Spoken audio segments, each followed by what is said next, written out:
friendship. Roads? Where we're going, we don't need roads. No. I am your father. The greatest trick the devil ever pulled was convincing the world he didn't exist. You're listening to After the Ending, the only film podcast where we tell you what happens after the ending of your favorite films. And now, here are your hosts, Mike Spring and Phil Edwards.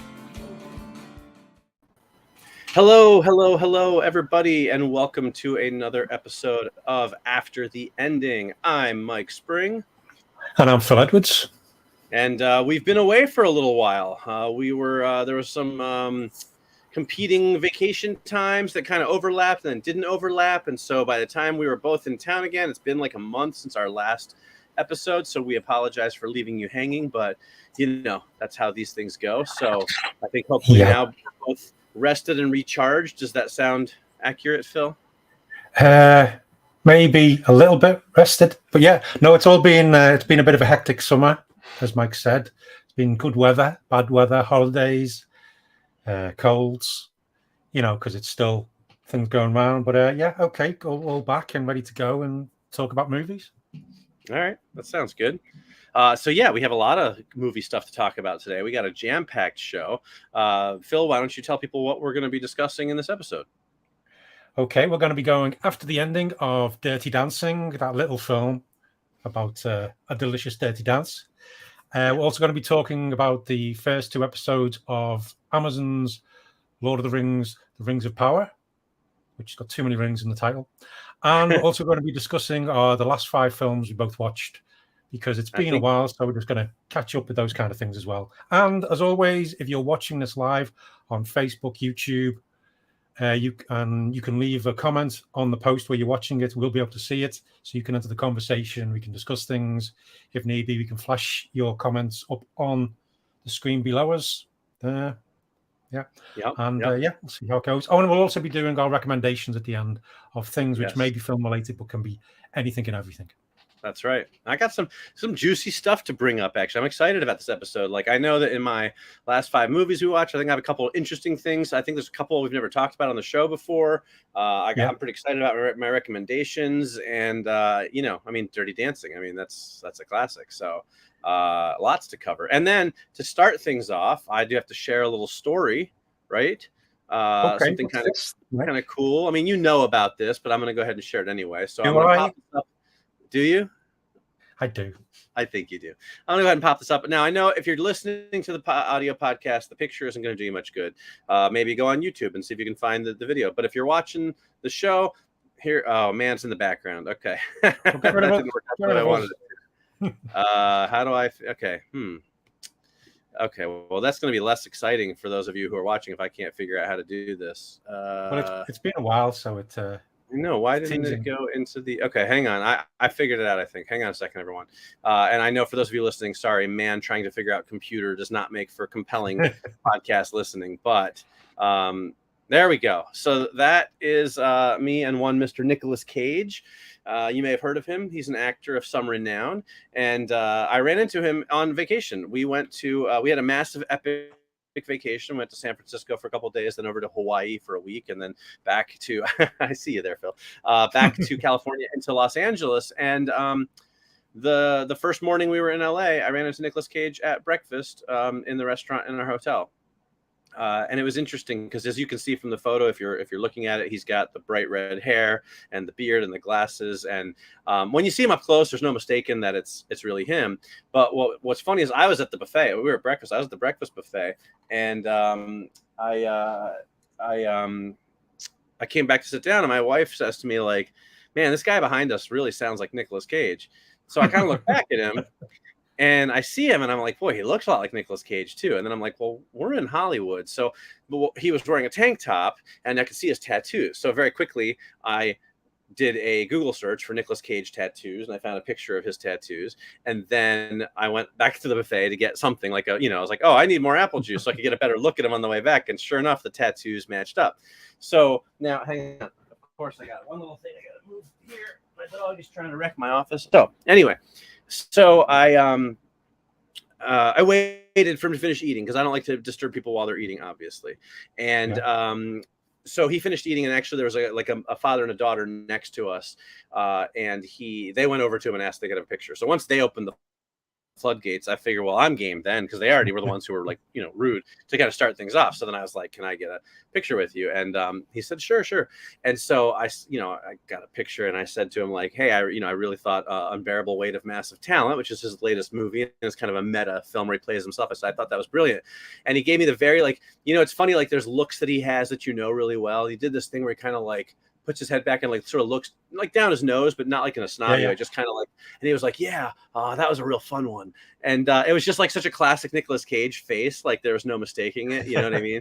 And then, he was basically like, he kind of moved. It was just just those three of us that talked to him, and he kind of started walking out and said, thanks for watching, and waved, and he took off.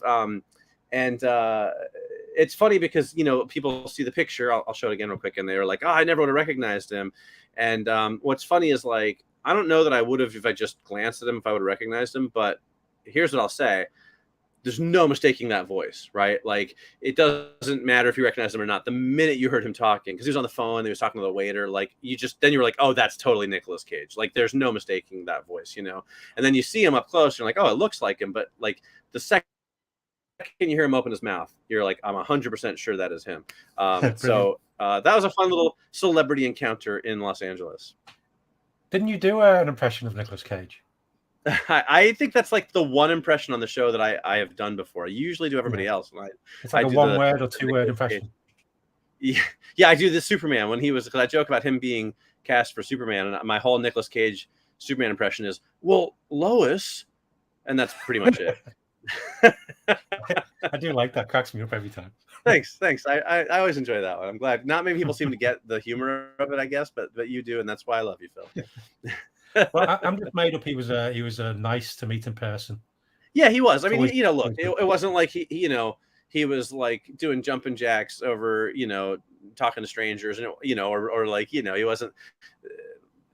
But he was perfectly nice. He was perfectly congenial. He certainly didn't mind taking pictures with us. He let me chat for a second. It was clear he wanted to, like, he was like, okay, took my picture. Thanks for talking to me. Time to move on. Like, I tried not to belabor it. I didn't want to like try and hold him up for like 10 minutes, but so it wasn't like where we exchanged numbers or anything, but he was perfectly nice. He wasn't like weird or cranky or anything like that, and so it was cool. It was a fun way to start our trip to Los Angeles. Yeah. We got a comment here from Ryan C saying, more important question, what restaurant were you at? I don't know. It's so here's the thing. He actually has an apartment across the street from the restaurant. I heard him mentioning that to the waiter, and that's why he eats there, because it was the restaurant in the hotel, which it wasn't like a fancy hotel or anything. Trust me, it wasn't like we were at the Four Seasons.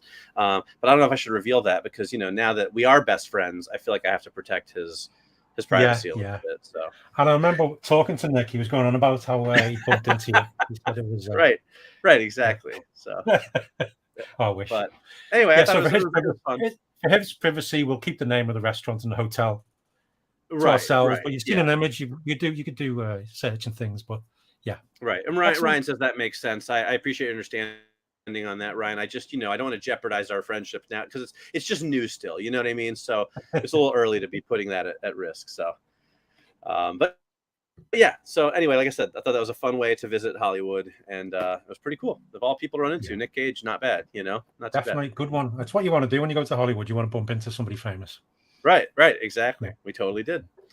Cool. All right. So enough of my exploits. Let's get into our after the ending and all that good stuff, shall we? Yes, let's do it. All right. So we are going to start by going after the ending of Dirty Dancing. And you guys know the drill. First, we got to talk about the film itself. So, Phil, what do you think of Dirty Dancing? Well, first of all, one of the reasons we're doing this, as you suggested, it's turning 35 years old. It's its anniversary. Yes. Seems a good reason. Just put out... Yep. Sorry, go ahead. I've always liked the film. I always think it's a good film. It's a good romantic drama.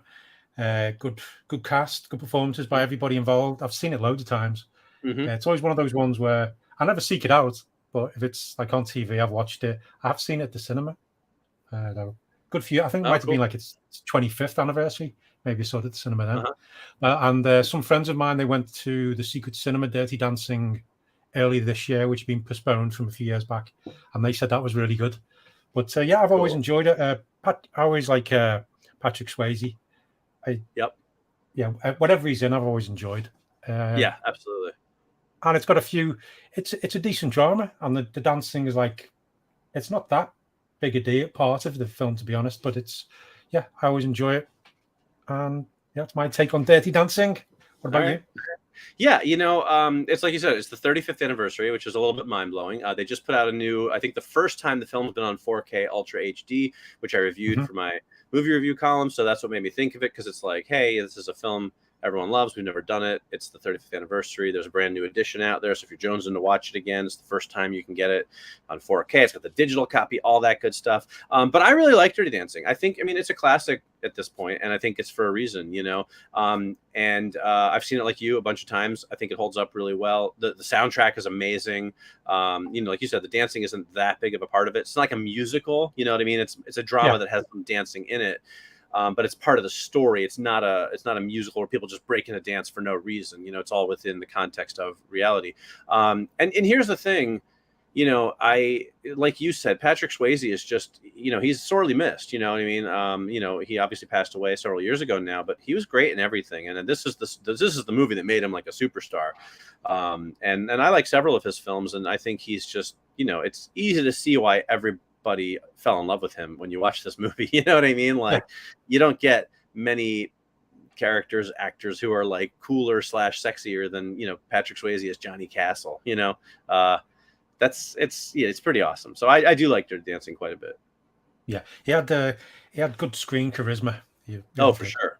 Anything he was Absolutely. So, all right. Well, we're going to go after the ending of Dirty Dancing, because obviously we're not counting that Havana Nights thing or Lambada Nights or whatever it is, Dirty Dancing, as a sequel, because it's not. It's just like basically a different movie. I think he cameoed in it, but it still doesn't count. We want to know what happens to Johnny and Baby, right? That's what everybody wants to know.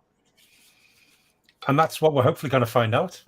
Yes, well, it depends. We've been known to sort of take things in weird directions before, but Phil, I think you said you'd go first for tonight, so why don't you go ahead and tell us what happens after the ending of Dirty Dancing? I will, and I'm not sure. It's one of those. I've got this feeling there could be a chance maybe might go a similar way. I don't know. Okay, but yeah, if you're just joining us, Mike and I never know what the other one's ending is until we learn with you. But sometimes there's been some weird crossovers, but let's wait and see. Could be wrong. Maybe I am. Okay. But this is mine. This is what happens to after the ending of Dirty Dancing. Oh wait, I got to tell you what happened in the movie first. I forgot to do my recap. Go on.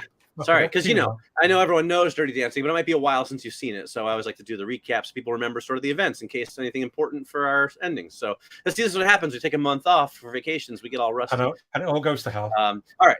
Yeah, everything goes to hell. Dirty Dancing from 1987, directed by Emile Ardolino, starring Patrick Swayze, Jennifer Grey, and Jerry Orbach. So I'm trying to keep this one pretty short, but in 1963, Baby is her nickname. Frances Houseman Baby is visiting an upscale resort in the Catskill Mountains with her parents and her sister. She meets dance instructor Johnny through a secret Dirty Dancing party and becomes interested in him. She finds out that Johnny's dance partner, Lisa, is pregnant by a womanizer named Robbie. So she borrows money from her dad to pay for Lisa to have an abortion. Lisa doesn't want to do it because if her and Johnny miss this big dance performance, they'll lose their whole salary for the season. But Baby volunteers to take her place and starts dance lessons with Johnny. Baby's dad, who's a doctor, is forced to help Lisa when her abortion goes badly. He assumes that Johnny got her pregnant and forbids Baby to see him. We all know how well that works out when you forbid a teenage girl to see the boy that she's in love with. But of course, they begin seeing each other in secret. Johnny gets fired thanks to a woman who's mad that he spurned her advances. But at the end of the season dance show, the big dance talent show, Johnny and Baby perform their act to perfection. And the immortal line, "Nobody puts Baby in a corner," is uttered. Robbie's true character and role as the guy who impregnated Lisa comes to light, and Baby's dad realizes that Johnny's a good guy, and then everyone dances. And that's Dirty Dancing in a nutshell. Excellent. All right. Now, Phil, tell us what happens after the ending of Dirty Dancing. Thank you. Okay. After their summer at Kellerman's, Baby and Johnny stay together for a little while. But the long distance and Johnny moving from job to job meant the romantic relationship fell apart. However, they remained friends and sent letters to each other every few months. Johnny's career as a dancer grew steadily and took him all over the country, but he never became the huge star he wanted to be, although he did end up as a well-respected choreographer. He had a child called James with a woman named Suzanne Dalton, but their relationship also failed, and he very rarely saw his son. Thank you. Okay. One day, Yeah. Johnny realized that he'd not heard from Baby in a while, and when he looked into the matter, he was devastated to hear that Baby and her family had been killed in a house fire. Ooh. Unbeknownst to Johnny, the house fire was a cover set up as the Housemans had gone into witness protection.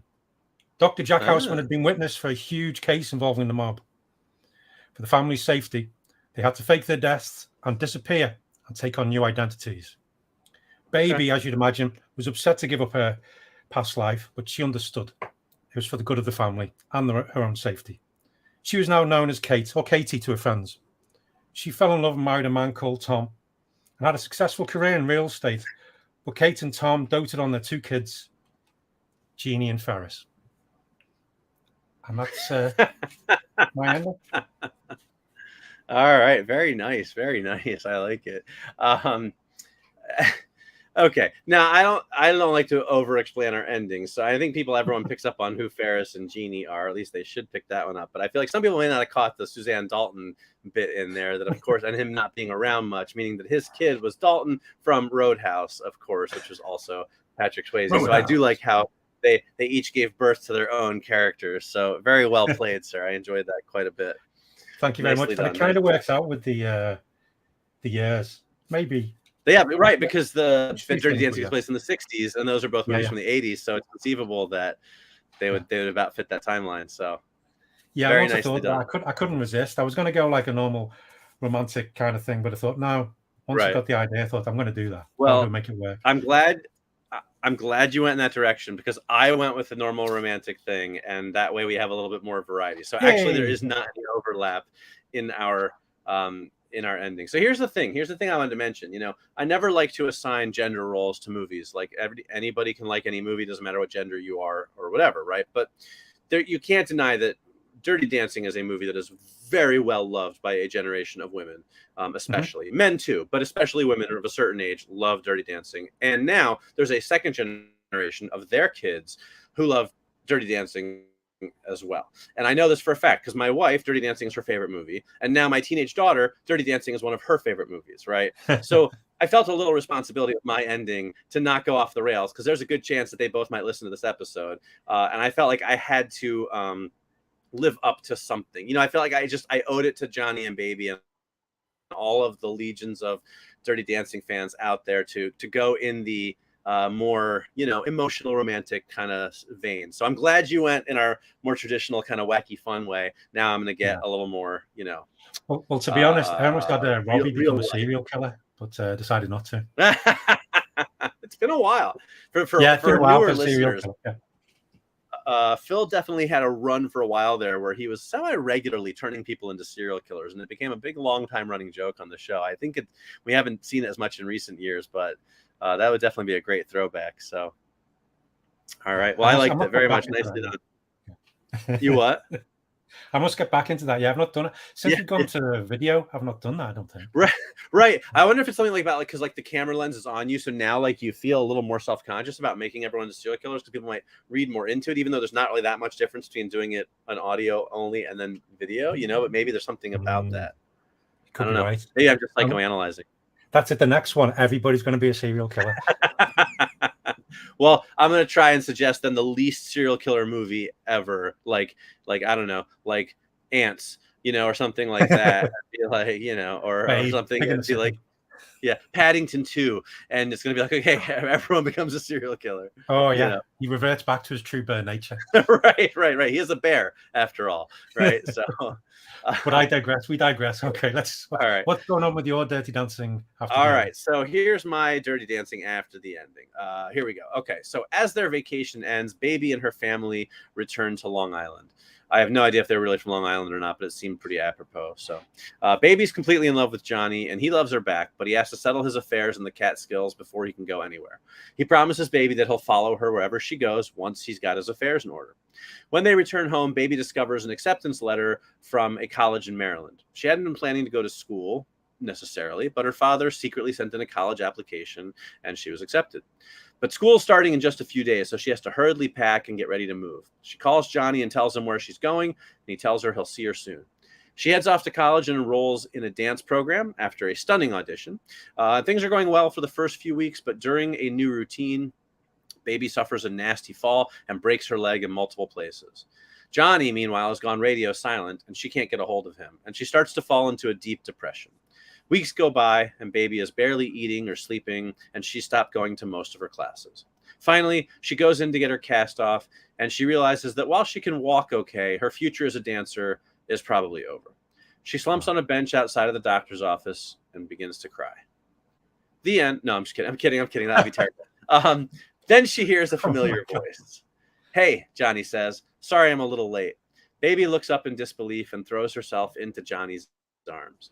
He explained that he planned to be there much earlier, but he got arrested when Robbie tried to get revenge on him by accusing him of a crime. And it took a few months for him to clear his name and get out of lockup. Johnny helps Baby to her car, which is loaded up with all of to his car, which is loaded up with all of Johnny's belongings. Baby drops out of classes for the rest of the semester, but she utilizes a loophole due to her injury to not lose her enrollment status altogether. When the new status, Johnny gets a job as a dance instructor at a local studio, and they move into an apartment together. When the new semester starts, Baby re-enrolls with a new focus, medicine. She starts school over on the pre-med track, which pleases her father greatly. As Baby works her way through school, Johnny becomes well respected in the Maryland dance community, and when the owner of the studio he works at decides to retire, Johnny is given the chance to buy the studio. Baby's father, who has come to consider Johnny part of the family over the past few years, helps finance the sale, and Johnny fulfills his dream of dance success by owning his own dance studio. For the next several decades, Dr. and Mr. Baby and Johnny Castle are fixtures of the local scene, well loved amongst the residents, at the forefront of bringing arts and entertainment to the area, and known far and wide for their charity and altruism. They live happily ever after, going out dancing together every Friday night for the rest of their lives. And that's the end. Nice. I like that. Thank you. I felt like I owed it to all the Dirty Dancing fans out there to give Johnny and Baby that happy ending together. And you know me, I'm a sappy and I'm a sucker for the romantic endings, so I couldn't resist. Yeah, no, I like that. It's good. Thanks. A proper ending for them. Yeah, well, I was trying to, you know me, right? I try to frame it in a realistic way, but also I got to figure out the happy ending, but also I didn't want to just be like, and they live happily ever after at the end. Like there had to be some, something interesting, hopefully. Yeah. So. Yeah. All right, there you go. So those are our endings for 1987's Dirty Dancing, a classic. Hopefully you guys enjoyed them, and let us know what you think in the comments. Even if you're not listening live, share what you think after the fact, right, Phil? Yeah, always good to hear from you. We always read all the comments that you leave.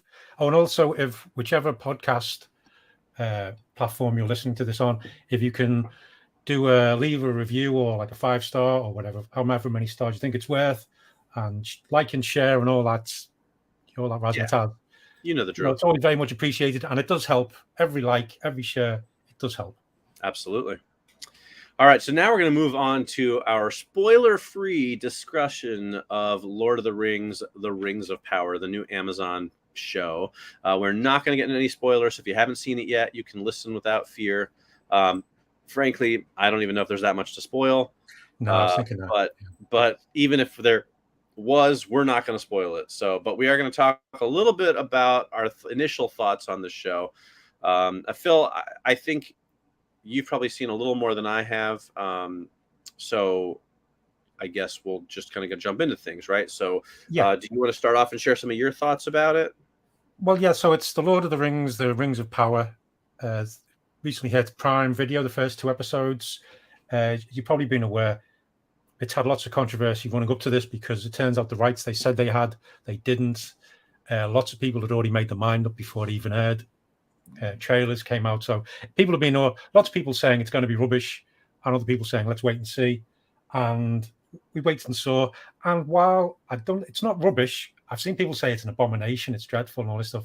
I don't feel it's that. Oh, it's also Amazon keeps saying it's like the most expensive TV show ever made. It's like $1 billion. I feel, on the whole, it looks really good. Although there's a few ropey bits. I saw both the first 2 episodes. Looks really good. I think there's potential there for something. I enjoyed parts of it. I thought the second episode was better than the first. Okay. There's some good performances, but there's also some lousy performances.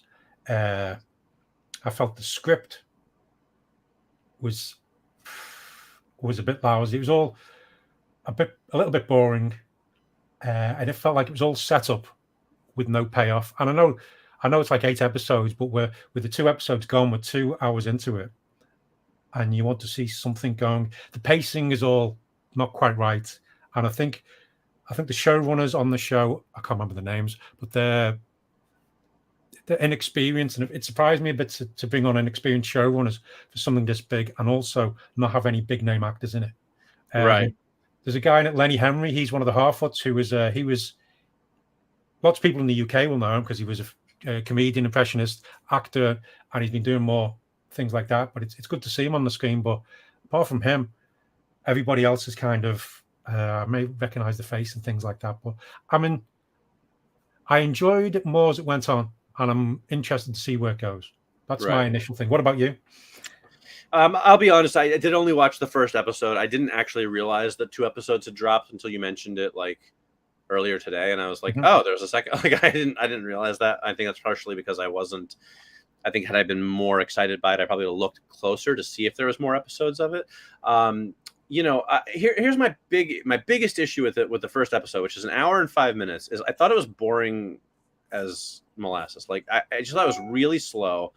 Not much really happened, and I was like, I get that it's Lord of the Rings, and I made a comment about it on social media, and some of my friends were like, I don't see how that's different from the first hour of any of the Lord of the Rings movies. And I was like, I get where you're coming from. I know that they can be slow starting, but I never thought the movies were that boring. Like they definitely weren't always, just nonstop action in the beginning, but I enjoy most of the Lord of the Rings movies. So like I get it, that's a snappy comment, but like it's different when you're sitting there for a whole movie because you're kind of forced to see the end of it. With a TV show where I have the chance to not have to come back next week, it boggles the mind a little bit that you spent $500 million or whatever, and the first episode was just people talking at each other the whole time. Yeah, like, I thought that was weird. I don't need it to be like a 3-hour epic battle scene, but just like any kind of real action. I mean, there's the one quick little battle scene in the beginning with the troll or whatever, the ogre thing, and then it was just talk, and largely talk I didn't care that much about. I understand that that's the big thing right now. Fantasy prequels is in because we got Rings of Power, we got the House of the Dragon and all that stuff. Never really been a huge fan of prequels. Still not in general. There's a couple that I like, but it feels a little bit like, okay, so like not to get too into the weeds for people who aren't that familiar, but like, okay, so Galadriel is convinced that Sauron is really out there. Okay, well, where's the suspense? Because we know that Sauron is really out there because we've seen the Lord of the Rings movies. So like, yeah, I know it's going to be about how she figures it out or how it all gets started or whatever, but it's kind of like, well, but I already know how it's going to end up, so that was, I just felt like it was really dull. My other complaint, I guess, is, I felt the same way as you, like a couple of name actors. Like, first of all, they don't have to be it doesn't be Tom Cruise, right? Like, I get that you're trying to keep, it's already expensive enough as a show. You got to keep the budget down a little bit. But there are plenty of like recognizable actors who would bring something to it who aren't going to cost you a fortune. And I get, hey, listen. And then it's like, okay, people can say like, yeah, but it's good to give new people a chance. And I agree, but I wish they were better. And I never like to really like, tear people down. I'm sure everyone's trying their best on the show, but a couple of lead characters, I felt like their performances are really kind of bland and kind of vanilla. Like there was nobody that like whose performance got me really excited to watch them. The only character that kind of got me interested was the one elf who like he's darker skinned and he has the bow and arrow and he was in like the bar. Yeah, he's like the scout, the army guy. Yeah. That actor had such a charisma about him that I was like, oh, give me more of him. Like, what's his deal?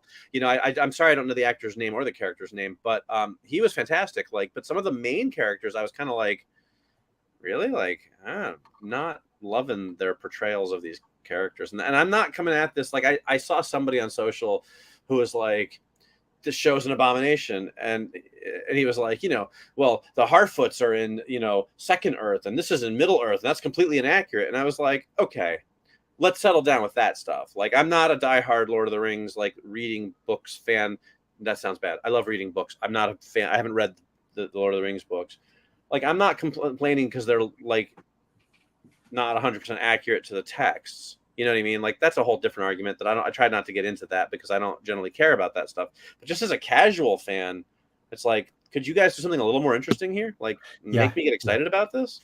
Yeah, you want to do it so it's gonna, the first episode's gonna grab people who are in two minds about watching it, and it's meant to be a show, so they actually had some big. That's the other thing surprised me. They kept going on saying we're going to tell the story that Tolkien couldn't do. We're going to do something different, and yet everything about it is pretty much following what was set up by Peter Jackson's films, because it had the intro by Galadriel with some flashbacks and things, and then it had a hobbit meeting a mysterious person with a beard, although you might not have seen that bit, and there's just little bits like that. By the way, the guy you're talking about, the elf, he played a character called Arondir, and his name's Ishmael Cruz Cordova. That's it. That's right. And I did look him up afterwards because I was really impressed by him. So I hope he gets more screen time as the show goes on. But it was the elves in general. I did like Elrond. I like the guy playing Elrond. But all of the elves, I didn't get the feeling that they were majestic or ageless. They were meant to be almost like angelic because they've been there since the beginning. Right. It touched on that in the prequel, in the opening, where it said the elves were there even before the sun rose. There was still light, and yet we saw them there, and they were just all acting like. Well, I know they were kids, but they were acting. They were meant to be. There was no evil. Meant to be no evil. Yet you had some of them trying to sink a little boat, which can be evil. Right. But right. Like it's just an enlightened race, but meanwhile, kids are still little brats, basically. Yeah.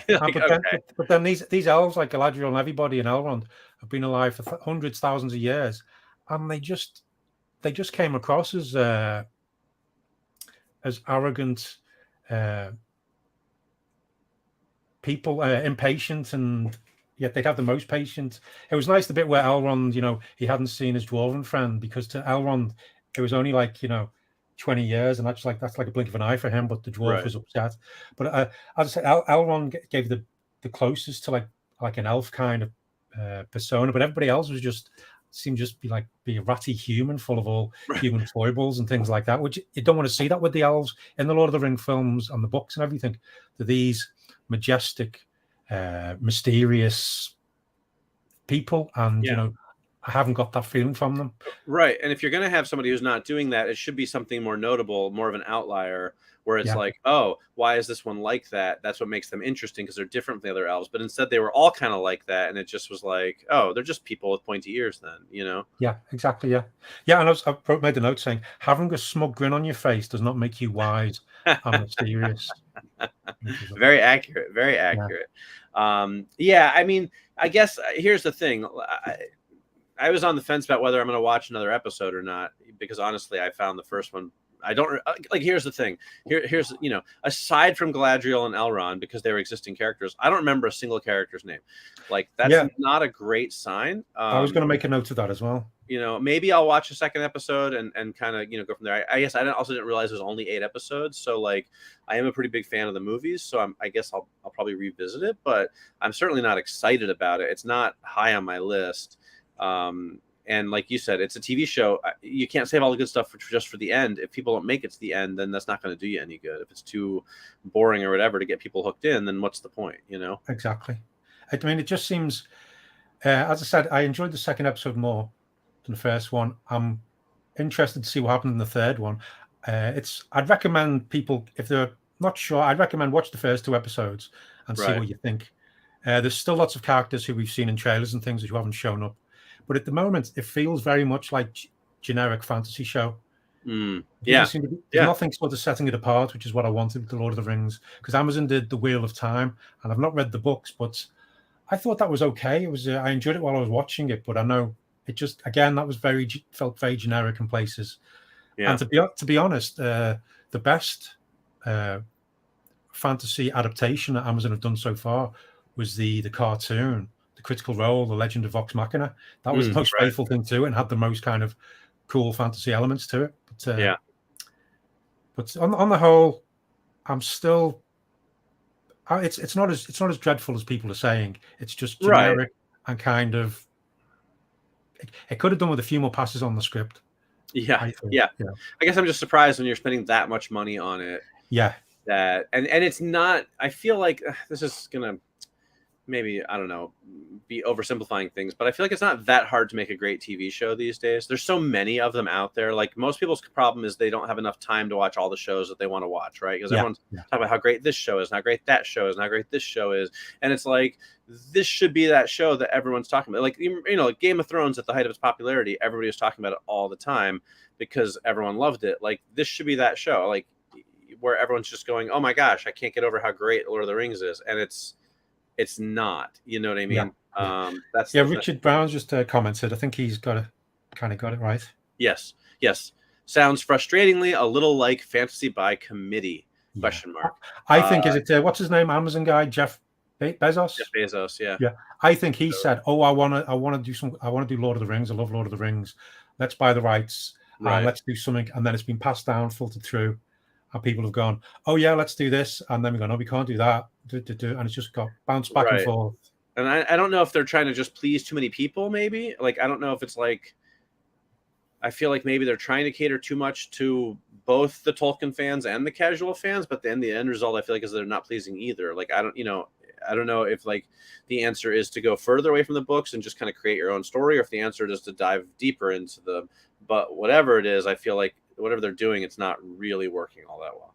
So far. Again, that's just off of one episode. Maybe by the end I'll change my mind and it'll be great. But so far, I'm not blown away. Yeah, I think they've basically been ticking all the boxes and forgotten what the question was. Yeah, exactly. But I say we'll come back to this topic in a few weeks' time when a few more episodes have gone, or maybe the series is finished. After the run is complete, let's rediscuss if we've both watched it all the way through, and we'll see if our opinion has changed any, because that certainly can happen. Yeah, but also saying it was the most expensive TV show ever made is not something you shout about, because otherwise it can end up being that doesn't mean it's good. Expensive flop. Yeah, because that was what happened with Terra Nova back in 2011. Remember that TV show? Yeah, that was meant to be really expensive. Steven Spielberg involved, the one about time travel to dinosaurs and things, and that had one season and died. Yeah, and that show I thought I actually kind of liked, at least. So, no, I agree. It's just because something's expensive doesn't make it good. You know, that's the thing. It's like you gotta make it good first, and then worry about how much it costs. Yeah. Otherwise, it makes you look stupid. Right. Exactly. All right. So there you go. There's a few of our thoughts on Lord of the Rings, Rings of Power. I'm sure there's lots of people out there who have thoughts on this, so please feel free to share them, whether you're watching live, drop some comments, or if you're just watching or listening after the fact, drop your comments anyway, because when we revisit this after the run, we'll be sure to save those comments and throw a few of them in as well. So we'd like to hear from you guys. Yeah. What did you like? What did you dislike? Where do you think it's going? How could they have changed things to make it more, to have grabbed our attention at the beginning? Things like that. Yeah, absolutely. All right. That is going to bring us to our top 5 list for the week, but this is not really a top 5. It's more of a last 5. This is something we do once in a while, fairly semi-regularly, I should say. It is the last 5 movies we watched. Basically, you know, there's not always a chance to talk about certain movies because at the end of the day, they don't fit our format for after the endings, or they're not things people have seen or whatever. It's a good chance for us sometimes to talk about some movies that we really haven't talked about all that much on the show before, right, Phil? That's correct, yeah. Because it's sometimes as well, if it's a more recent film, we're not going to talk about it because we don't want to spoil the ending. Right, yeah. Exactly. So we do. What's our rules, Phil? It's the last 5 films we watched. Yeah, pretty simple. We've got to stick to it. Yeah. No rearranging things or picking something from 2 weeks ago because it was good or something else is bad or whatever. It's just the last 5 films we watched and we share what we think about them. And this time around, I'm excited because of my list. I can say for sure there's three movies we've never talked about on the show before. And I don't think at all. Okay. 1, because it's new. 2, that are old that I just don't think have ever come up. 1 movie we've probably mentioned at least a few times in passing, but I don't think we've ever had a real discussion of. So I think that's Interesting. I think I might have some as well. Yeah. Okay. So I think this will be fun for people to hear some movies because we have some films we sort of talk about fairly regularly, obviously because we have our favorites, but this is definitely some different stuff. So, all right, well I guess I'm starting things off then because that's my turn. So my number 5, I number mine even though it doesn't really matter. But my number 5 is now. This is not one we haven't talked about because we definitely did talk about it, but it is Spider-Man: No Way Home. It was re-released into theaters here in the U.S. this past weekend. I'm not actually sure why. I don't know. I think it was just because the extended version, maybe. But yeah, I don't know why they did it. Yeah, I don't either. But my mom had not seen it yet, and she wanted to see it, and I said, yeah, let's go. So I took her to see it. I hadn't seen it since it came out I saw it opening night, and that was the last time I've watched it. So we went and saw it again, and I enjoyed it quite a bit, which I know sounds like, oh, duh, because it was one of the biggest movies, of the year. But I wasn't as blown away by it the first time I saw it as everybody else was. There's a lot of people who are like, it's the greatest Marvel movie of all time. And I was like, settle down.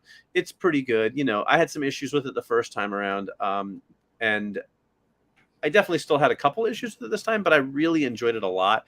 I liked it a lot more, I think, this time. I really I don't know. I just sort of dug into it and really I put some of the issues aside and I loved it. And I thought I still think there's some beautiful moments, made me cry a couple of times.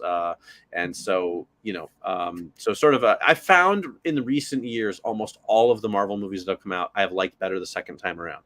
I don't know if it's my expectations getting too high or what, but that has been the case multiple times, and this was no different. I really enjoyed it a lot more this time around. So that's my number 5, Spider-Man: No Way Home. That's good. Did you notice any difference with like the extra 11 minutes or? So I think if I had realized that was why they re-released it, I might have paid more attention to that. Now that you're mentioning that, I'm kind of like, was there stuff in there that I again, only having seen it once, nothing is really jumping to mind that was that different. I'm guessing it was all small changes here and there. Yeah. I'm not sure, to be honest, what it was. I'm sure, you know what? I'm sure if I go find one of those articles online that are like, what are the differences? And then I look at all the scenes that they say are new, I'd probably go, oh yeah, I guess that wasn't there. But off the top of my head, there was nothing that I'm remembering at the moment that was so earth-shattering that I was like, oh, that's clearly a new scene. You know what I mean? I think there might have been better though. I think there might have been a little change with the post-credit scene or something, showing photos with Peter Parker not being in things, or I'm not sure. I don't remember. You know what? I only watched the one end credit scene because I'd already seen them. So, and my mom didn't really care, so we left. So maybe I missed the second one. Okie doke. Sorry. That's okay. Well, I'll go on to my film now. My number 5. It was a film from this year. It's Nope. Jordan Peele's Nope, which Get Out I enjoyed. Us, it was Us, wasn't it? The second one? Yeah, Us was the second one. Yeah, I don't know. I think I need to maybe watch that again, but I don't really want to. You don't really need to. Yeah, but Nope, I really enjoyed because I've known some people said they thought it was the most amazing film ever. People saying it was the worst film ever. I think I don't think it was the best film ever, but I thought it was a good. I was not going to say horror film, more like a sci-fi creature feature kind of thing.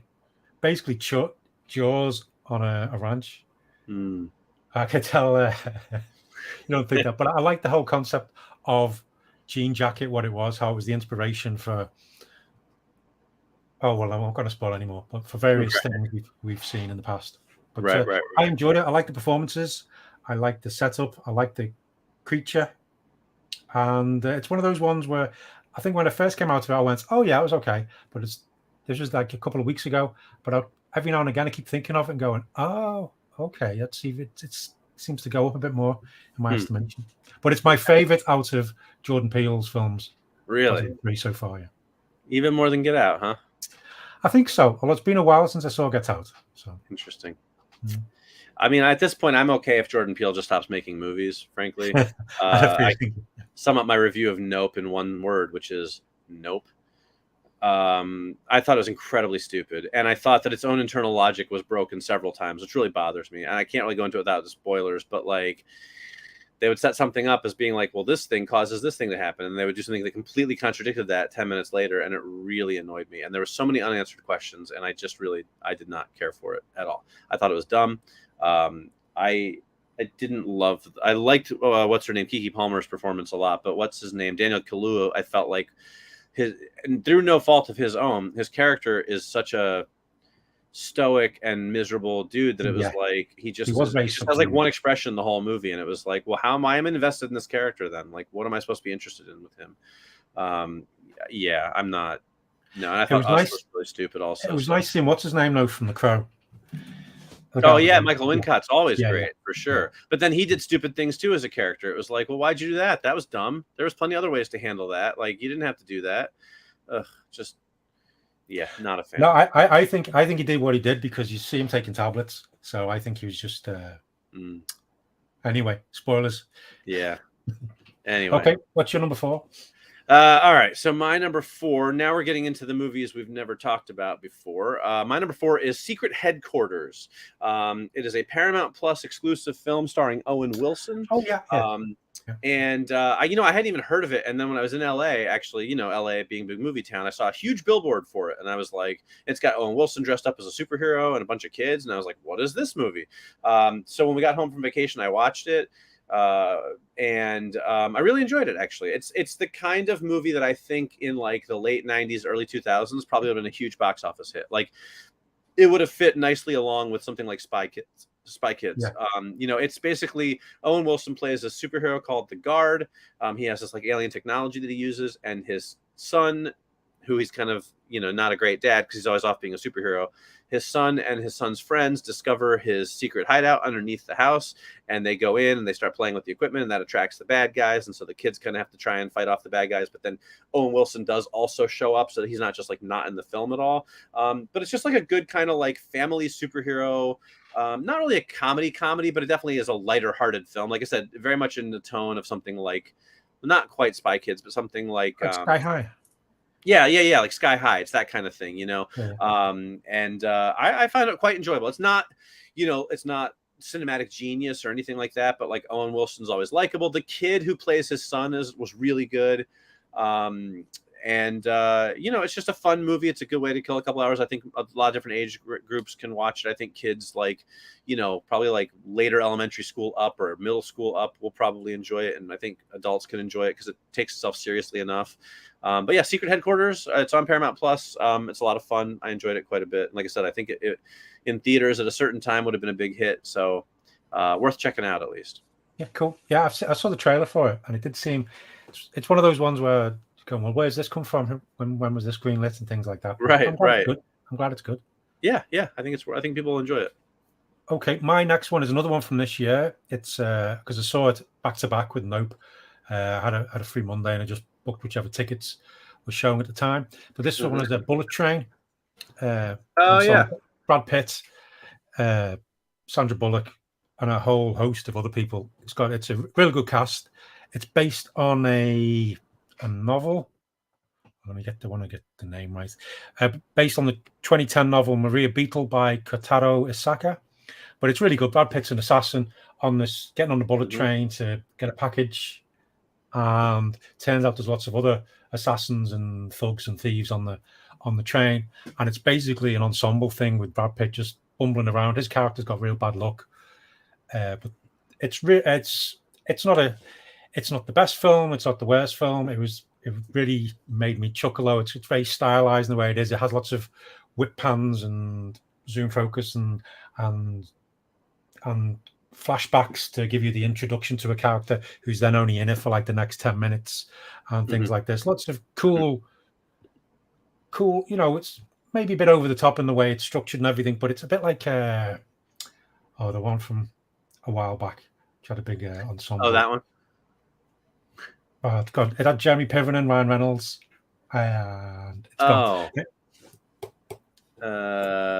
Yeah. Anyway. Yeah. But anyway, this one, it made me laugh. Brad Pitt was funny. He's just trying to get in touch with his inner self. He's all, instead of fighting and killing, he starts talking and says, "There's a wall between us. We need to open the door, or is it a window?" And all this kind of thing. It made me laugh. Some good fight scenes, some good characters. My My favorites were Aaron Taylor Johnson and Brian Tyree Henry, who have code names Lemon and Tangerine, but their dialogue was really good. It was a bit like a mix between is it Shane Ritchie? Yeah, Shane Ritchie and Quentin Tarantino, that kind of dialogue of two hitmen. Shane Black or Guy Ritchie? Which one? Guy are you Ritchie, talking yeah, about? Guy Ritchie. Sorry, yeah. Okay, I was like Shane Ritchie is like their love child, so I'm not sure. Okay. So yeah, Guy Ritchie. Yeah, so a bit like because they're playing Cockneys as well, so that's the right. thing. But Right. I enjoyed it. It's you probably don't need to see it on the big screen, but it's worth a watch if you just want to pass a couple of hours having. I thought it was a good time. That's cool. Yeah, I definitely thought it looked like fun. I wanted to see it. It wasn't enough to get me out of the house to the theaters for it. It definitely was one of those ones that I thought, like, that'll be fun to watch on video, but I am curious to see it. So I'm glad you enjoyed it because it's definitely something I'm going to watch. It is also utterly ridiculous, but yeah. Yeah, but that looked like it from the trailer, though. It doesn't look like the kind of movie you're going to take all that seriously, Yeah. All right, very good. Okay, so my number 3 then is We're No Angels from 1989. Yeah, no, I know. I'd never seen it before, actually. It's interesting. It's directed by Neil Jordan, written by David Mamet, of all people. Who would have figured that? It's a loose remake of a 1955 film with Humphrey Bogart, actually. But it's Robert De Niro, Sean Penn, and Demi Moore. And Robert De Niro and Sean Penn play escaped convicts who kind of disguise themselves as priests in this sort of small town to try to get across the border into Canada. And they have to avoid the police, who are, of course, searching for them. I guess it's ostensibly a comedy or a drama. I don't really know. Comedy kind of, yeah. It's weird because it's like, it's a strange tone. Like, it's not a very serious film, but it's not that funny. And it's not that funny. I say that not as a criticism, like, oh, the jokes don't land. It's like, it's not really trying to be that funny. Like, there aren't a lot of jokes, but then it's also not serious enough to be a real drama. So, I mean, technically, I guess you could qualify it as like a dramedy, but it's not, that doesn't really feel accurate either. I don't know how to describe it. I think that was a great concept for a film, but it's a weird little movie. I can't say I didn't enjoy it. I can't say I did love it. It was somewhere in between. It is hands down the worst performance I've ever seen Robert De Niro give. And by worst, I almost mean like weirdest. Like, he does a lot. There's a lot of times where, like, his character, instead of saying anything because he don't want to blow his cover, he just like gives this sort of fake smile and nods a lot and like does this. So a lot of times it's just Robert De Niro going like,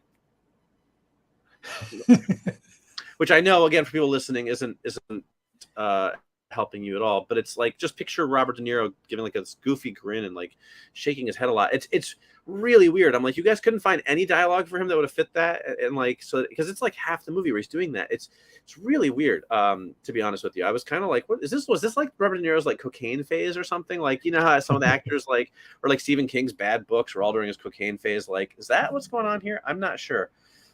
Sean Penn was really good. Demi Moore was fine. I mean, I like Demi Moore a lot, but she didn't have a lot to do with her role. But John C. Reilly is in it, and he looks like he's about 22 years old. Wow. He's like tall and skinny and has real short hair, and it was very fun to watch him back in, 1989. Like, you always forget that John C. Reilly, like, he sort of got big like in the 2000s, and I always keep watching these movies from back in like the 90s, and even now this is the late 80s where he shows up, and I'm like, man, he had a career as a working actor long before anybody knew who he actually was. I feel like, yeah. But it's an interesting one. It's not great, not terrible. I don't know that anybody needs to watch it, but there's worse ways. It wasn't. I don't know. It's an odd one, but again, another one we've never talked about. So I thought that was kind of cool. But I just saw it randomly, and it just seemed appealing. I was like, I've never seen that. De Niro, Penn, like Demi Moore, like, yeah, let's give it a shot. And cool, interesting. Yeah, I think I did remember watching it, but I don't remember much about it. So I want to watch it now just to see how much of. Yeah, I'm telling you. Well, I will really want to hear what you have to say about it, because it is a strange performance, and I don't know how much of it is him versus the direction of Neil Jordan and kind of what they did, how they wrote the character. But it is really kind of off-putting, but in like a train wreck kind of way where you can't take your eyes off of it. Yeah. Okay. Cool. Okay. Well, my next film is from 1994, and it is The Bus That Wouldn't Slow Down. Okay. When was that AKA from? Speed. I was like, I've never heard of that movie. Okay, Speed. All right, I got you. Yeah, a little film which stars Keanu Reeves, Sandra Bullock, Jeff Daniels, and Dennis Hopper. We all know it. There's a bomb on the bus. If it goes below 50 miles an hour, it's going to go off. It's been years since I saw it, and it's popped up on one of the streaming services. And I went, oh, I'll watch that. I watched it, really enjoyed it, always enjoyed it. The bit where it jumps the gap, though, still gets me because you see it from a distance. There's no ramp. There's no, but anyway. But I like the whole setup and everything. It's got the guy who plays, he was in The Brother from Another Planet, and he was James Dyson. No, he was Dyson from the, my name's. Anyway, he playing a police. Joe Morton is who you're talking about. Joe Morton, yeah, who is brilliant in anything he's in, and he's the police chief. And I love the fact he's always angry with Keanu Reeves, but then as it goes on, he's just laughing and going, "Wow, did you see that? Wow, they did it!" I always like him; he's always good. Yeah, but everybody involved's really good.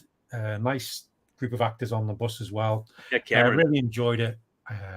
But again, it made me. I always forget the end where they get off the bus and everything, and then it's the bit on the subway train.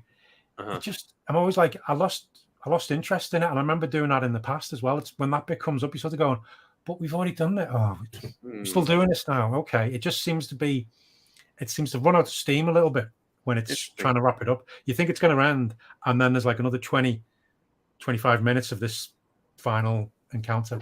Right.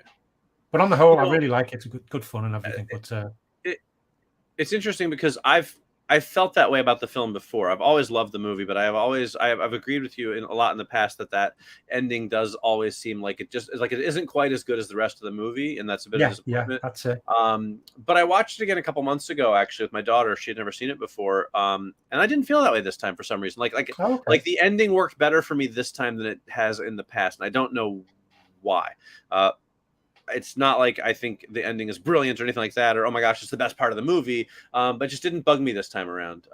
So actually, it's one of only 3 movies I've rated at 5 stars so far this year. So when I rate on my app, I keep track of all my movies, even if they're old ones, and so it's only one of 3 that's gotten 5 stars from me. So I'm a tough critic apparently, but so I still think it just didn't bother me that much this time. Go figure.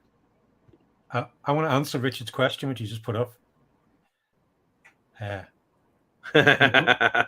So Richard Brown says, "Pop quiz, hot shot. How do you end this movie?" You blow up. There is a little bit of that to it. The boss, take them out the equation. Right. That's it. Boom. Yeah, exactly. Definitely, it's. I agree that once you get off the bus, it loses a little steam. But again, this time around, it didn't bug me as much. So it's a valid criticism. Just didn't find it all that much of a problem the last time I watched it. But that's very funny, Richard. Thank you for thanks for sharing that. Yeah. All right. Well, that's a good one. You can't go wrong watching Speed. We'll have to go after the ending of it. We'll have to go after the ending of Speed. Well, yeah, that's a tricky one. I mean, we can just break our format for that because obviously there is Speed 2. But you don't want to talk about that. We could follow Keanu. Right. Listen, you know what? Here's the problem. Speed 2 has a bad reputation that is undeserved. Speed 2 is a perfectly good film. It's actually a surprisingly good action film that gets a really bad rap because Keanu Reeves isn't in it, and nobody wanted to see them go through all that stuff in the first film only to not end up together. And then they not only did they replace Keanu Reeves, so they replaced him with Jason Patric. Now, Jason Patric does a perfectly fine job in that role. He's just not the star that Keanu Reeves was, and I think that people really react negatively to it. But I mean, it's a Jan de Bont film, and Jan de Bont makes some of the best action film. No, yeah, he did the second one too, didn't he? I think he did. He made the first one. He made Twister. I maintain that Speed 2 is actually a really good action film, and I think it has a bad rep that is completely undeserved. Personally, yeah, it probably would have done a lot better if it just hadn't been related to Speed. Yeah, absolutely. I mean, I agree, but it's just one of those things that just is, just can't live up to the first one, but it's actually, I think it holds up on its own quite well. Not as good as the original, but definitely a fun movie that I watch every few years. I throw it back in, and every time I watch it, I'm like, this is a good film. There's some really good action sequences in this, and some good characters, some good humor moments, some good action sequences. Like, it's got everything except for Keanu Reeves. Okay, maybe I'll give it a rewatch again. How long has it been since you watched it? Oh, a good long time ago. I honestly 97.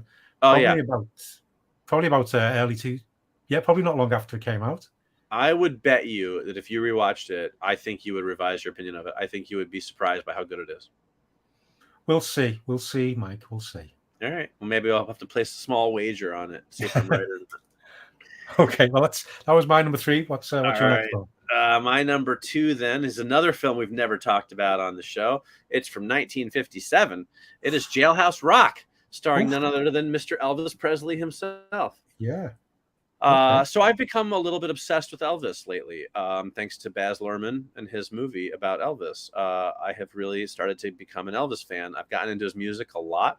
And, he made like 31 movies, and I've watched about a half dozen of them so far. And they're interesting. They vary in quality. A few of them I've really enjoyed. A few of them are not so good. But I know there's a couple of his that are kind of widely regarded as his best films. King Creole is one. Jailhouse Rock is one. And so I saw Jailhouse Rock was one of those ones that, like, it's new month on the streaming services, new movies, and oh, look, here's Jailhouse Rock. And I was like, great, I've never seen it before. And it's fantastic, actually. It's really good. It has a few of those problems of the 1950s films where like things get wrapped up a little too neatly here or there, or like some of the, it would be interesting to see a remake of it so you could really dive in deeper to the characters' motivations and stuff like that. You know what I mean? Yeah. But it's, he's a dude. He goes to jail for, he beats a guy up. He ends up dying because he was trying to, sort of defending a girl in a bar, but also like he's hot-headed. Learns how to leverage his talent for music. He gets out of jail. He starts a record label, gets the song out, becomes a hit. Then he starts to become like your spoiled, pampered rock star / movie star. And then there's, of course, the girl who loves him, but he can't see it and all that stuff, But I really enjoyed it, actually. I think if you like classic movies and you want to watch an Elvis related film that isn't one of the cheesy ones, Jailhouse Rock's the way to go. It also has that classic Jailhouse Rock musical number with him, with all of the prisoners doing the dance. And you've probably seen clips of it on TV. So you get a few moments of just like true Elvis, like rocking the hips and everything, which is fantastic. And he was a solid actor. No two ways about it. He was definitely could carry a film. But it's breezy. It's like 90 minutes long. It goes by quick. Couple other good songs. It's one of the less musical movies of his too, though. It only has like 3 or 4 songs, where some of his other movies had like 7 or 8. You know what I mean? So it's like a real film, and most of the musical numbers are, in fact, all the musical numbers are within the context of being a musician singing either like in the recording studio or on a TV show or something like that. There's no just like everyone in the movie just starts dancing or things like that, So yeah, it's black and white, but it's definitely one of his rawer roles, and I enjoyed it quite a bit. So again, I'm an Elvis fan now, but even if you're not, I think it's worth watching. It's a good little flick. Cool. I remember I watched it years ago when I was a kid with my grandparents. It must have been on TV, but I've not seen it since then. So yeah. Back into some of them, yeah. It's definitely, like I said, it's not like the world's greatest film or anything, but like it goes by quick. If you're just looking for something to throw on like late at night or whatever, and you're kind of jonesing for something Elvis-y because he's cool, it's definitely a good one. Okay, great. Okay, well, my next film is A Walk Among the Tombstones from 2014. It's an adaptation of the Lawrence Block novel of the same name, which came out in 1992. Follows a detective called Matt Scudder. And I do like the Lawrence Block stories because it started in 1992, and then each novel follows on, but it basically plays out in real time as like as time moves on in the real world. It carries, he matches that in the book. So Matt's growing older, getting used to different technologies and things like that. And people come into it and things. I always quite like that, the way it wasn't just this character stuck in like the one decade or things like that. So, but anyway, this one's Liam Neeson in the adaptation. It's not like, it does involve some shootout and stuff, but it's not one of his Liam Neeson super duper action taken movies. It's a good detective story. It goes quite dark as well. It's got David Harbour in it, Dan Stevens, Boyd Holbrook. Great cast. Holy cow. Yeah, I mean, lots of them, they're not in it that much, but what they do is really good, all involved. And I really enjoyed it. The ending, I'd seen it once when it came out, and it was on a streaming channel again and watched it. and really enjoyed it. It's well, it does get, as I said, it gets dark, so enjoy it as as a good detective story and thriller. Right. Again, it was the ending though. It becomes a little bit, I don't want to say cliche, but kind of you feel like it could have gone a different way with the ending, maybe. But all in all, I enjoyed it. I love the way he's figuring things out. There's some shocking moments which I'd forgotten about. A great supporting cast. There's a kid, the kid in it, TJ, played by Brian Astro Bradley. He's really good. But it really, you get the. I wish it had been a bit more successful, so we could have had a few more sequels based on some of the other stories, because it's really good stories. But Liam Neeson's good, and if you've not seen it, it's worth checking out. It's a good detective mystery. And that was my. That's interesting. You know, I've seen it on whatever streaming service is playing on right now, and I'm always looking for films that are kind of in that genre or that mood. And I've toyed with watching it again, but I remember not really liking it very much when it came out back in 2014. But I'll be honest with you, like, aside from remembering that my general opinion was I didn't like it, I don't remember a single thing about that movie at all. Story-wise, plot-wise, character, actor, nothing. So I've been kind of avoiding it because I was kind of like, well, I don't want to waste time if I didn't like it, but maybe I'll revisit it because I don't know. I don't remember a single thing, man. And I've found that in recent years, I reevaluate movies quite a bit when on second viewings. So maybe I'll have a different opinion this time. Who knows? Yeah, I enjoyed it. I think I enjoyed it a lot more this time than when I first saw it. Yeah, that's interesting. Mainly because, like you, I couldn't remember. There was a few little bits I did remember, but then on the whole, I'd forgotten lots of it. But it was just nice seeing how it developed. Right. Okay, cool. And I think maybe when I first saw the film, I'd not long read the book as well again. Right. Might have made me think, yeah. But anyway, that's it. Excellent. All right, great. All right, well, my number one is a film that, again, I'm sure we've talked about on the show before, but not at great length, because I realized watching it that I've never actually seen it the whole way through before. I've only ever seen bits and pieces of it. And it is from the early 1980s, Risky Business. Starring Tom Cruise. Yeah, exactly. I mean, a really, really well-known, famous movie. One of the most famous scenes in cinema history is Tom Cruise dancing in his underwear. And I was like, you know what? I when I sat down to watch it, I was like, I feel like I've seen it, but I was like, I don't know if I've ever seen it the whole way through, or if I have. It's been a really long time. And I sat down to watch it, and 5 minutes in, I was like, okay, I've never seen this movie before. Like, not in any way to like understand the story. I mean, literally, I've just seen bits and pieces on TV here and there, like the dancing scene and stuff like that, but very little of it. I was like, okay, I've never officially seen Risky Business, which I feel bad about. But either that or my memory has just gone so far that, you know, I watched it and I just don't remember it. But yeah, I liked it a lot, actually, which I guess I shouldn't sound surprised, because obviously it was one of the films that made Tom Cruise a star. But, you know, you watch some of those movies, especially from like the early 80s, that are kind of well loved. And a lot of times it's kind of like, okay, I can see why this was a hit back in the day, but watching it now, it feels a little dated. It feels like it's not that good, or maybe it's not that, you know, the mentality of the characters is different from how we think today. You know, so it's like there's a lot of those types of movies where you watch them and go like, all right, I can see why it was so big, but it's not really that great. And it's not like I think it's, you know, certainly not one of his best films, but I did enjoy it quite a bit.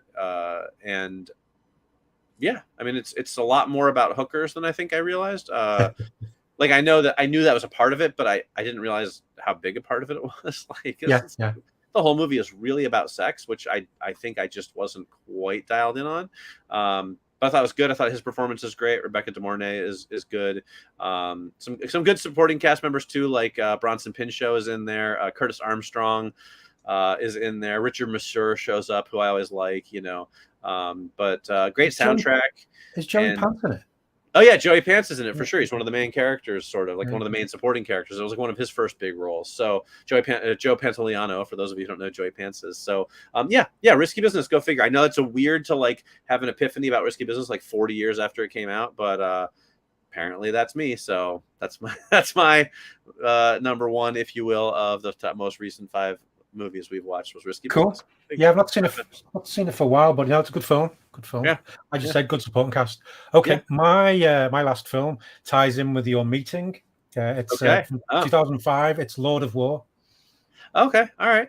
Which was a film where I was looking for something else to watch, and this came up as well. And I was going, Lord of War. I was going, yeah, I've seen that one. It's got the opening with the bullet and everything, and he's the arms dealer. And a bit like you, I put it on and I watched the opening, and I went, I don't think I've ever seen this. But I must have read about it, seen the opening and other bits and pieces. Yep. But got into it and I was going, have I seen this all the way through? I was going, have I seen this or not? I don't think I had seen it before, but I enjoyed it as much as you can when it's with what it's dealing with. But I thought it was really well done by Andrew Niccol. Yeah, I was gonna say it's an Andrew Niccol film, right? Yeah. It's stylized in places, but it's just the way it tells the story, the way Nicolas Cage narrates it. Looks like Nicolas Cage had a great time doing it. Mm-hmm. I mean, he's not totally over the top, but it's just with the whole suit and tie all the way through. Yeah. I love the concept of it, and it was just reading here as well. And at the end, you see it, but the film was officially endorsed by Amnesty International for highlighting the issue of illicit arms trafficking. But what he talks about as well, and you realize just what's going on. It's just shocking. Even now, 2005, nothing's changed really. Right. I imagine, but it's just the way it's done. It really takes this real serious subject matter and keeps it serious, but also entertaining, and just shows what goes into it, and kind of almost how easy it can be as long as you know what you're doing, but also how obviously dangerous as well. But it was great. Another good supporting cast. Jared Leto's in it, and I quite liked him in it. Don't always like Jared Leto and things, but he was good. And Ethan Hawke as well. He looked really young in it, but I enjoyed the hell out of it.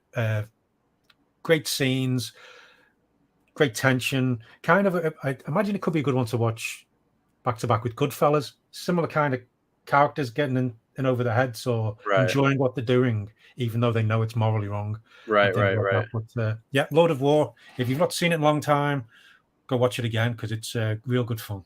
Yeah, I like Lord of War actually. Yeah. It does suffer from being one in the long string of films of Andrew Niccol that I get soul-crushingly disappointed in because it's not Gattaca, and I just keep waiting for him to make another film that's as great as Gattaca because, as you know, it's one of my favorite movies. And he just keeps making other movies that aren't as good as Gattaca, and I realize that that's a high bar, but I just and he's only doing it to get on your nerves, Mike. I know it's like his plan. But I do like it. It is a good film, so I'm glad you enjoyed it. Yeah, it was really did. I'm glad I watched it. I'm glad it just didn't go, oh, I've seen that, and let's move on. Yeah. Right. Very cool.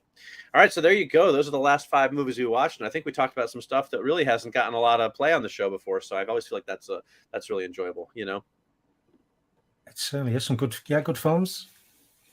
Definitely, and some other films that the other person didn't like. Yeah, well, right, but I mean, still, it's all stuff that's interesting. It's it's good. Always good to talk about some new stuff. For sure. So they can't all. I do like doing the last 5 films we watched. Purely for that reason, yeah. Yeah, absolutely. Cool. All right, that is going to bring us then to our final segment of the show. I know we're going a little long in this episode, but we haven't done an episode in like a month or so we figured we could talk a little extra. If you don't like it, then you probably not listen to the show because either you mostly, I figure you like us if you like the show, if you listen, and so if you don't like us, you probably haven't listened this far, so you're not even going to know that I'm rambling on like an idiot right now. So anyway, our last segment is ATE Recommends. What are we enjoying right now? Phil, do you want to kick us off? Okay, I've got 2 things. All right. One of them is because Prey came out on Disney or Hulu, and I quite enjoyed Prey, but I think you posted this, but you got a book, which I got as well. Yeah. I was this close to having that as one of my recommendations tonight, and I'm glad that I nixed it at the last minute. Yeah, but there you go. It's a book of short stories, all involving Predator. Or you got to say the name for people who aren't watching, Phil. Oh yes, sorry, of course. Predator, Eyes of the Demon, edited by Brian Thomas Schmidt. It's a book from Titan Books, but it's got various short stories set in the recent past, the present day, and the far-flung future, where edge-of-your-seat adventures take readers across the earth and into the dark, unforgiving reaches of space. And I've almost finished it, really enjoyed it. I've ordered the one which came out before this because apparently a couple of the stories in this are set up in that one as well. But right. It really makes me appreciate the Predator and the design and what it can do because it's each one's been. I think I've enjoyed every single one of them, to be honest. Yeah. So far. But that's that one. On the second one, well, I was gonna. Well, hang on. I gotta respond now. Slow down, okay. Tex. I was just gonna say I've been reading that. I almost had it as my recommendation tonight because I've also been really enjoying. I've read about a little more than halfway through. It is an anthology, and I always find anthologies can be very hit or miss. But I've enjoyed every story so far, and they really do expand the Predator universe. And I've tried with several of the Aliens novels, and I always find them ending up being boring. But I feel like this Predator book. is not that way. And the same thing, I haven't ordered it yet, but it's on my list to order that previous short story book because it sounds like people really enjoyed that one as well. So good recommendation.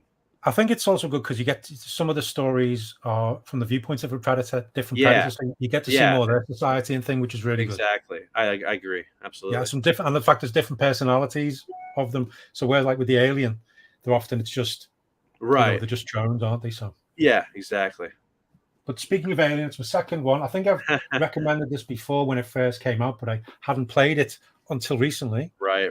So Alien, the role-playing game, the starter set, which I ran the mission that comes with a Chariot of the Gods with 2 sessions in. It's set on a ship called the USCSS Montero, and I got this from a t-shirt shop. I was wondering what that shirt was. Yeah, so I'm trying to figure it out. All right. It's really good. I'm playing the game Mother, and it's all a load of roughnecks, a bit like using a ship similar to the Nostromo. They're just blue-collar workers, and then there's a distress call, and they go and investigate. And it's been getting creepy, but it's really good system. You have these dice. If you roll a 6, it's a success. And you can push it, and every time you push it, you get a panic die, which goes into it, which means you've got more chances of success. But if you get a 1, then you go in a panic, and it can just spiral and just everyone dies. Well, not yet, but we'll see. But looking forward to finishing off that adventure. But it's really worth checking out the starter sets if you are into role-playing games. Very cool. I like it. And mine too. All right. Very good. I like them both. Little Aliens versus Predator there. Nice exactly, stuff. Yeah. Unintentional, but it's just the way it worked out. Right. All right. Well, let me take a stab at this then. So my 2, I guess I'll continue the theme first before I go to the other one then. So this is one I told you before the show started, Phil, I might make you a little bit jealous with. And this is the one that won't be as much, it won't be as great. People listening, people watching will enjoy it. It's less of a recommendation. It's a little bit more of a flex. I believe they're sold out, so I can't really recommend it to people because I don't know if you're gonna be able to get one. But it's The Thing action figure from John Carpenter's The Thing, and they've done a few before of like MacReady and the things themselves, but this is actually the action figure of the figure from the movie poster. With if you're not watching, it's the like big guy in like a parka with all the light coming out of his face. So when you open it up, here's the figure. It looks just like the painting, as you can see, and what's even cooler is it lights up, so it looks like. So you can see the pictures of it when it lights up. You can get it with like the whole face lighting up. Now I haven't done the light up part yet because it's got the stickers on it that make it sealed, and I'm a little hesitant to open it because it's like limited to 2,000. It was a San Diego Comic-Con limited edition and everything, so it's kind of like I don't know if I want to open it to light it up, but I also really want to see it lit up. But it's beautiful, and it was very limited, and it's very exciting to have it. So there you go, Phil. I hope I didn't make you too jealous with that. Oh no, that's very cool. Well, I got the MacReady action figure. Yeah, I want to get that one too. That is really nice. And I was going to have that here, but it's not here at the minute. So no, there you go. I couldn't use that, but very good. That's very nice. I didn't see that one. Or did I see that one? I think I told you about it, but I think that you were right before you go to that big gaming convention. That's right. That's right. Yeah. Oh, yeah. Sorry. And before you go into your next one, I forgot to say as well, the Alien role-playing game is published by Free League. That's the symbol, Free League, the Alien role-playing game starter set. Cool. Okay. So who did that action figure? Good. Is that? What's that? Who did the action figure? NECA, NECA. They do a lot of it was exclusive through them. So they do a lot of really great figures, but that one I just couldn't pass up. I don't buy too many figures anymore because they're expensive and I don't have places to put them, but once in a while I got to bite the bullet. So yeah, things like that, you've got to get them. Yeah, I couldn't pass it up. So it was a little more expensive than I wanted it to be, but what are you going to do? Anyway, and then back to a more traditional movie type thing. We have this just came out today, I believe. It is Star Trek, the original motion picture 6-movie collection on 4K, Ultra HD, and Blu-ray, and digital. And so here's the thing about this, why I bring this one up, because it's not like there's a shortage of Star Trek movie collections out there, obviously. But what Paramount did a couple, like 2-3 years ago, was they put out a box set of the first 4 Star Trek movies in 4K Ultra HD. And I was like, well, why would you do that when there's 6 movies of the original cast? Just doing the first 4 seems kind of dumb, you know? Like I don't get it. So they finally did the 6-disc set, but what they did was they also today came out and I didn't get that because I got the set, is the director's edition of Star Trek: The Motion Picture, which is highly superior to the theatrical edition. But what happened was they put that out on DVD back in like 2005, but because it wasn't mastered in high def, when Blu-ray came out and took over, it sort of fell into the ether because they didn't want to put it on Blu-ray. It wasn't mastered in high def. So you haven't been able to get the director's cut on home video for like 15 years. So now they remastered it in 4K high def on Blu-ray on 4K, so you can get the director's edition for the first time in many, many years. They also included the director's cuts of Star Trek 2 and Star Trek 6, which are both only a little bit different, whereas Star Trek: The Motion Picture has like new special effects and like all of this stuff. But it's, I mean, you know, they're classic. The Star Trek movies are great. It's all the original cast adventures. They look and sound really good in 4K, but they also have the Blu-rays if you don't have 4K yet, so you can still get the special editions. They have a ton of extra features. They're all the original extra features, but then the motion picture has a bunch of new extra features that were created, and then digital copies of all 6 movies. So if you don't already have them in your library, you can add them. So it's a really nice collection, nice packaging. I like Yeah, artwork good. a lot. Looks nice. And of course, you know, big Star Trek fan. I love the Star Trek movies. So that is my other recommendation. Well, you mentioned the Star Trek: The Motion Picture, the director's cuts, new release and everything. At the time of us recording on liveforfilms.com, I've got a competition running where you can win a copy of that very thing. Yes. And it's proving quite a popular competition. I'm not surprised because it's a nice addition, and there's a lot of Star Trek fans out there. So yeah, definitely check out liveforfilms.com, right, Phil? Liveforfilms.com? That's it. Yeah, liveforfilms.com. It's called, yeah, and the full title of the thing is Star Trek: The Motion Picture, the Director's Edition, The Complete Adventure. There you go. Yeah, that's like the special deluxe box that I'm drooling, and I'm very jealous. So whoever wins that, I'll be jealous of them. But it is a nice giveaway. So check that out if you are so inclined. Yeah, it's currently, as of right now, it's got 10 more days until it ends that competition. Very good. Very good. All right. So good luck to everybody. Hope you guys win it.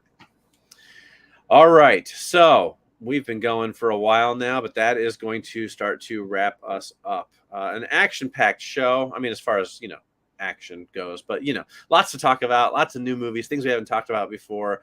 I enjoyed the heck out of it. Phil, I'm going to go ahead and give us an A+ for tonight's episode. I'm just going to do it. I would give it an A+. It's been a good performance all around. Yeah, I agree. All right. Anything else you want to cover or say before we get going, Phil? No, I think that's it. It's been good to be back. Yes. So thanks everybody for watching and commenting and listening. Yeah, we should be back on a regular track. I know it's been a little while. Like I said, we were both on vacation, so we weren't in the same, well, we're never in the same time zone, but like, you know, Phil was away like right before I went away. And then so like, you know, there's just a lot going on. And I think there was an illness in there at some point and stuff, but now we should be back to our bi-weekly schedule every 2 weeks of a new episode. For the most part, you know, we're always a little loosey-goosey with it, but you know, for the most part, we try and stay on track. So you'll be seeing us a lot more through the end of the year before we take off a little time for the holidays. So keep checking us out, keep coming back, keep watching movies, keep leaving comments, and you know, keep after the ending. That's not really a word, but you know, whatever. It is now. Yeah, why not? Come on, it's our show. We can do what we want. We can say what we want. So. All right, so that's gonna wrap us up then. So as always, we want to thank you guys for listening. I'm Mike Spring, and I'm Phil Edwards, and we'll see you next time after the ending.